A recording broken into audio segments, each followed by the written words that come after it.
इस सवाल को लेकर के लव कुश को वाल्मीकि ऋषि ने राम जी के दरबार में भेजा था। बहुत ध्यान से सुनना। इस देश के राम कथा वक्ता राम जी को राजगद्दी पर बिठाते हैं और राम कथा पूरी हो गई, बोलो।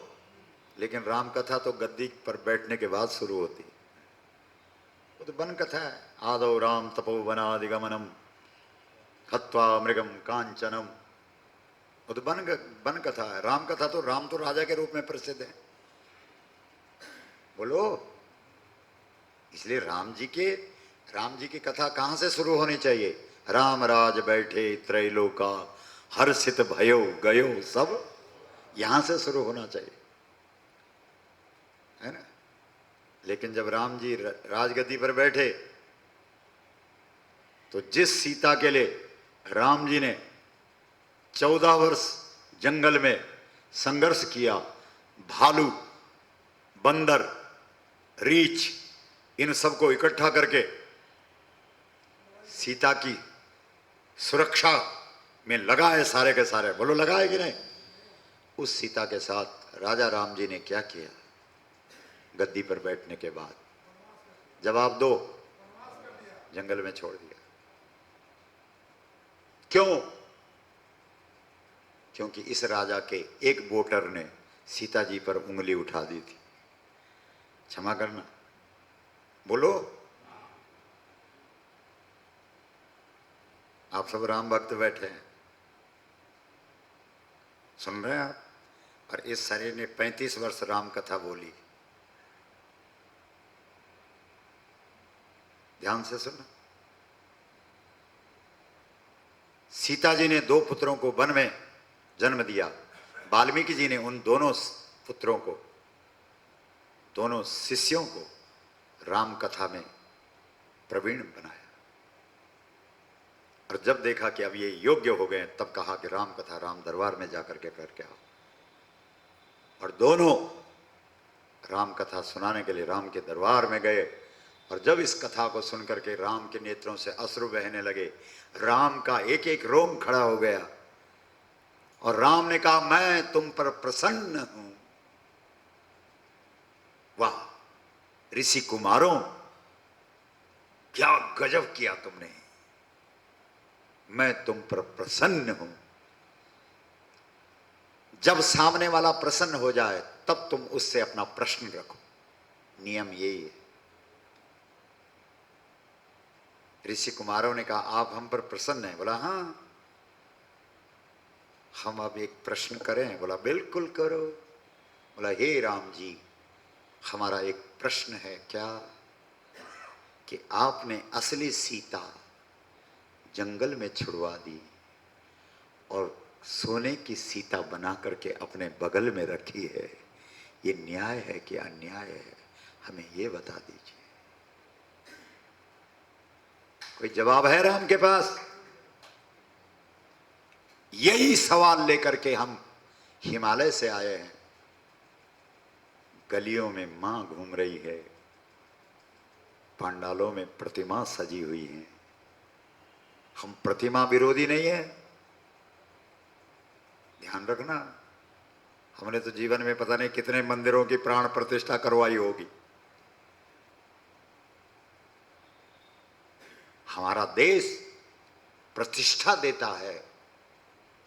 हमने जीवन में हमेशा मां को प्रतिष्ठा दी, पिता को प्रतिष्ठा दी, आचार्य को प्रतिष्ठा दी, और छोटी मोटी प्रतिष्ठा नहीं, मातृ, बोलो देवो भव, मां भगवान है, बोलो पितृदेवो भव, पिता भगवान है, आचार्य देवो भव, आचार्य भगवान है, अतिथि देवो भव।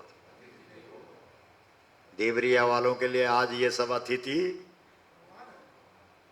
बोलो हैं कि नहीं है? अतिथि देवो भव। हमने प्रतिष्ठा दे करके, ये तो चेतन है, ये जो हिमालय से आए हैं ये तो चेतन है, इनको तुम भगवान समझो, प्रतिष्ठा दे करके तो चल जाएगा।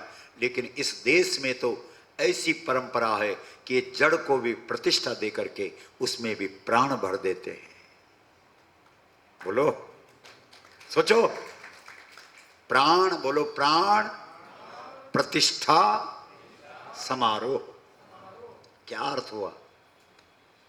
प्रतिष्ठा, बोलो, दे करके भारत के लोग जड़ में भी प्राण भर देते हैं।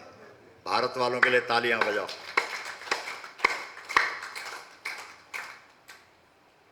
लेकिन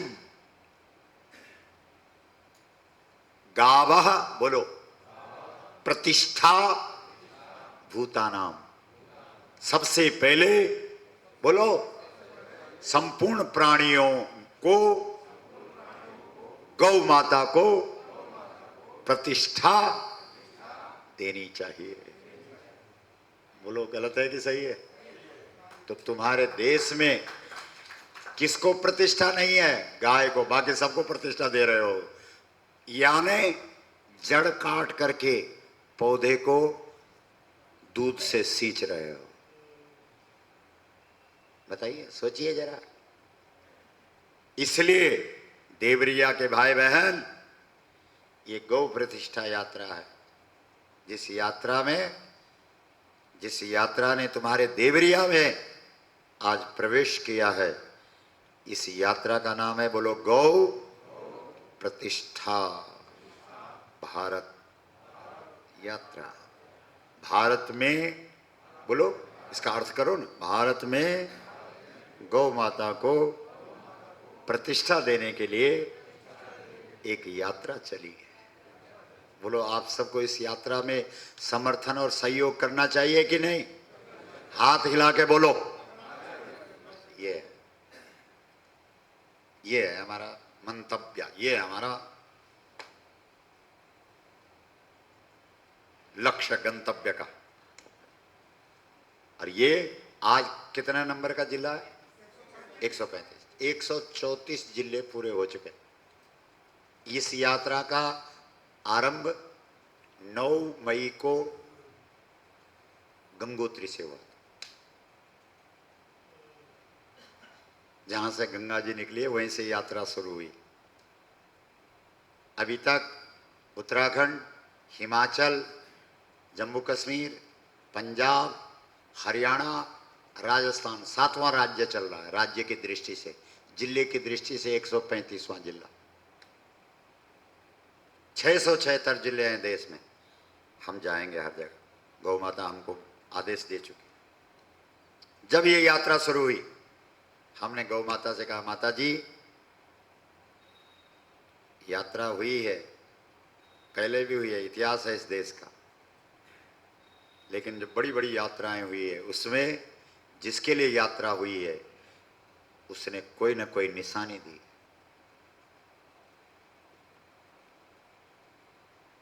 हनुमान की यात्रा शुरू हुई, हनुमान ने राम जी के चरण पकड़े और कहा, मेरे मालिक, मैं ऐसे ही जाने वाला नहीं हूं, मुझे क्या दीजिए? निशानी दीजिए। भगवान ने कृपा करके निशानी दी कि नहीं दी? मुद्रिका दी कि नहीं? ऐसे ही गौ माता ने हम गौ माता से, हमारे इस संगठन ने, भारतीय गौ क्रांति मंच ने माँ से प्रार्थना की, माँ, इतना बड़ा काम तो दे रही है, सौंप रही है, तो बहुत कठिन काम है। इसके लिए तो भगवान का अवतार होता है, तब भगवान करता है इस काम। राम और कृष्ण ने धरती पर आकर के गाय का काम किया, बोलो। परशुराम ने गाय के लिए कुल्हाड़ा उठा दिया, बोलो। वामन ने बौना बन करके भीख मांगी गाय के लिए,